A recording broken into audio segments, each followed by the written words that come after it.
Hello avid royal watchers, welcome back to the channel. In today's news, what a difference a global pandemic can make. Just 3 short months ago, Prince Harry and Meghan Markle were at the center of the global news agenda. They had dramatically announced that they were planning on stepping back as senior working royals and published a bizarre website with a laundry list of demands setting out how they would like their new position to be framed. As those demands were knocked back one by one by the palace, first in private briefings and then on the record, it became increasingly apparent that they were henceforth going to have to fund their own lives. Wild estimates of how many hundreds of millions of dollars they might be worth on the open market began to circulate. Such speculation of untold riches and a fabulous life as celebrity campaigners seemed quite distant on Tuesday, when, amidst a silence so absolute, you could hear a metaphorical pin drop. They formally ceased to be senior royals.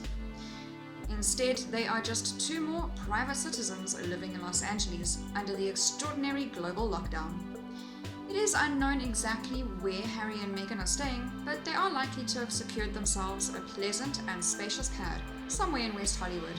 No doubt they are doing it in a better circumstances than most. But like millions of other people all over the world, it's hard to imagine their thoughts are on anything other than trying to figure out what the world might look once this is all over, and what their place in it will be. The Sussexes have, however, been deprived, through a combination of bad luck and bad planning, of the primary brand extension tool, their Instagram account. On Monday, the Sussexes signed off from their Sussex Royal account with a typical message thanking their fans for their support. A message that appeared to promise the launch soon of a new account. The message was notable for the odd syntax, weird grammar, and fuzzy-brained positivity, which has become the calling card of the Sussex Royal account. One particularly poorly edited photograph that would have earned the ire of any English language teacher read, "As we all find the part we are to play in this global shift and changing of habits, we are focusing this new chapter to understand how we can best contribute."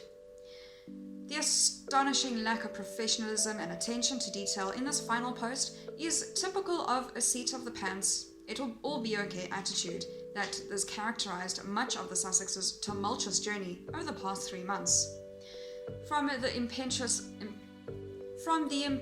move to Canada, the failed attempt to bounce the royals into accepting their terms of departure by going public with their demands, and then the last-minute escape to LA in a private jet just before the borders were closed, which would have seen them locked inside Canada for months to come.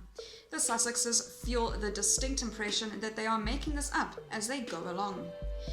But the failure to develop a new social media presence alongside the existing one is the most extraordinary lapse of all. The writing has been on the wall for the Sussex Royal account since, at least last month, when Harry and Meghan conceded that they would not be able to use the word royal in their branding henceforth. Although, in a snippy note, added the monarchy had no jurisdiction over the word royal overseas. A spokesperson for the couple told people that the Instagram post marked their transition Tuesday from working members of the royal family to financially independent individuals, which will see them no longer using their HRH titles. The spokesperson said, "The Duke and Duchess of Sussex would prefer that, in the immediate weeks and months, the focus remains on the global response to COVID-19.